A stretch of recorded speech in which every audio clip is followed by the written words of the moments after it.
Dakle, ideja za filmsku rundu. Pa ideja za filmsku rundu se rodila još prije 10 godina, kad sam ja bila jedna djevojčica maturantica u 3. gimnaziji u Osijeku i tada je Vjeran Hrpka, apsolvent Akademije dramskih umjetnosti, dofurao neke filmove studentske sa fakulteta i ja sam imala priliku ih vidjeti i upoznati autore po prvi puta i to mi se jako dojmilo. Što više, čak sam upisala tu istu školu kasnije i sad sam ju diplomirala prije par godina, pa sam shvatila da bi mogla sa još nekoliko kolegica, to jest Ines, Martom i Janom, pokušati napraviti nešto slično da bi mladim ljudima pokazali zanimljive filmove i uratke kolega, profesionalaca, nezavisnih filmaša, amatera itd. Filmska runda podržava se po prvi puta, te nam je ideja bila dovući što više kvalitetnih filmova, kratkih hrvatskih. Međutim, primijetili smo da postoji i veliki broj osječkih autora, pa imamo i specijalni fokus na osječke autore, a u budućnosti to vidimo kao festival koji će prikazivati recentne hrvatske filmove, što profesionalno, što nezavisne, što amaterske, a osnovni fokus je zapravo prikazati što više filmova mladih autora, dakle ili debitanske ili prve profesionalne filmove mladih redatelja. Kratka forma, to je kratki filmovi iz razloga jer je ona jako specifična forma i nemaju se baš puno vidjeti u Osijeku, jer ne postoji nikakav festival ili revija sličnog sadržaja, pa nam se zato i time činilo da bi moglo biti zanimljivo baš putem tih prvih filmova mladih filmaša prikazati ih, pa da ih gledatelji imaju priliku pratiti u budućnosti.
Filmska runda je jedan sjajan događaj i jako mi je lijepo ovdje, super mi je ambijent, super su mi ljudi, svakako se nadam da će se nastaviti dalje. Mislim da je ovo sjajan događaj isto tako kao sjecište filmaša ne samo iz Osijeka nego iz cijele Hrvatske. Dakle, filmska runda je nama omogućila predstavljanje sa filmovima koje smo radili prošle godine na odjelu za kulturologiju, na predavanjima, odnosno na radionicama. I za nas je to onako iskustvo jedno zanimljivo, budući da smo smatrali da će ti svi filmići, animacije i sve što smo radili ostati u jednom uskom krugu fakulteta. A pošto to je izašlo van i vidjeli su neki drugi, to je sad odmah već korak više za nas i imamo nešto novo. Došao sam ovdje u Osijek zbog toga što imam film i došao sam na predstavljanje Kinokluba Zagreb. Podružio sam se sa dosta ljudi, a s druge strane neke znam iz Gunje, neke znam iz Zagreba, neke sam ovdje upoznao u Osijeku, tako da bilo super. Ono što smatram, odmah entuzijastično, to je predivno. I s druge strane toga bi trebalo biti više i trebalo bi što više decentralizirati Zagreba stvari i početi jednostavno raditi ovakve projekte i u ostalim gradovima, tako da, a s druge strane u Osijeku normalno da se nastavi ovakva inicijativa. Znači, baviti se filmom možeš na razne načine, da li gledanjem filmom, da li rad na filmu, da li sa uključivanjem unutar rada u nekim institucijama koje se bave filmom.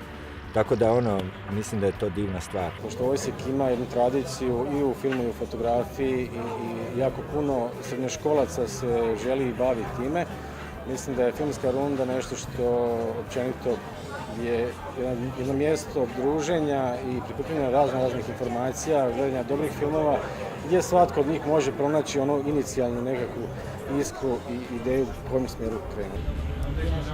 Ja sam više predstavljen, ono što sam se sam predstavljao, pa glumac sam u 3 filma i između ostalog jedan i moj prvi sa Igorom Sambolecem, San snova 2, Crtači, Krešimir Lendić, Trotar produkcija i Puške i barbike Vekslik, redatelja Vedrana Marjanovića Vekslika. Meni se moram odmah pohvaliti u startu vas kao organizatore. Prvo odmah sam rekao da je genijalna ideja, to je nešto što smo mi pričali, nešto slično smo imali u glavama još tamo 2011. 12. Sviđa mi se općenito forma kratkog filma, mislim da je dobro da je baš kratki film u igri. Iskreno iznenadio sam se za prvu godinu, ja sam očekivao da će to možda biti malo skromnije, mislim nije sad spektakularno, ali je sasvim dobra organizacija za prvi put. Super je atmosfera i ima dosta ljudi, baš sam sretna da će gledati sad film i zanima me kako će biti reakcija publike i super je program, ima baš puno dobrih filmova. Mislim da je super stvar to što u zadnjih par godina se u Hrvatskoj počelo napokon nekako doživljavati taj kratki film kao nešto što nije samo uvod u dugi film. Sjećam se kad je počeo ZFF da su ljudi doživljavali kratke filmove kao nešto za vrijeme čega mogu otići kupiti pivu, a sad se nekako kratki film gleda kao forma za sebe koja ima neku vrijednost i mislim da je to super. Znači super događaj, vrlo opušteno, pod vedrim nebom, puno sadržaja, puno dobrih ljudi, pozitivna atmosfera, mladih ljudi, kreativnih ljudi, uistinu jedno događanje koje treba ne samo našem gradu nego vjerojatno bilo kojem gradu. I već je u jučerašnjem danu prošlo jako zanimljivo, puno dobrih filmova. Nadam se da će danas biti tako, gotovo sam siguran da će biti tako i na kraju krajeva jedna jako dobra prilika za afirmaciju ne samo režisera, glumaca, nego cijele svite ljudi koji se bave ovim poslom i ko zna, možda ćemo ovdje baš danas na ovom događanju u Osijeku otkriti nekog novog hrvatskog Tarantina ili ne znam, ja sam šta. Mi smo iz udruge Plantaže, radili smo ambijent za prvu filmsku rundu. Festival je super, dobro se zabavljamo, ovo je prva filmska runda, ovo je nešto što gradu treba i evo, mi stojimo iza njih i dajemo im 5+.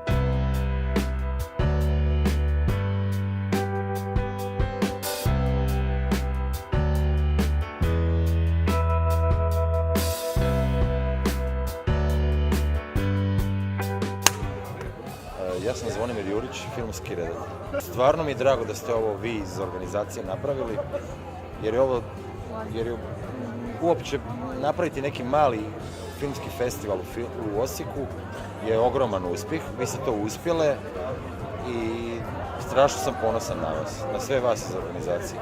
Ovo ti ne govorim kao kurtoazno, nego doista to mislim.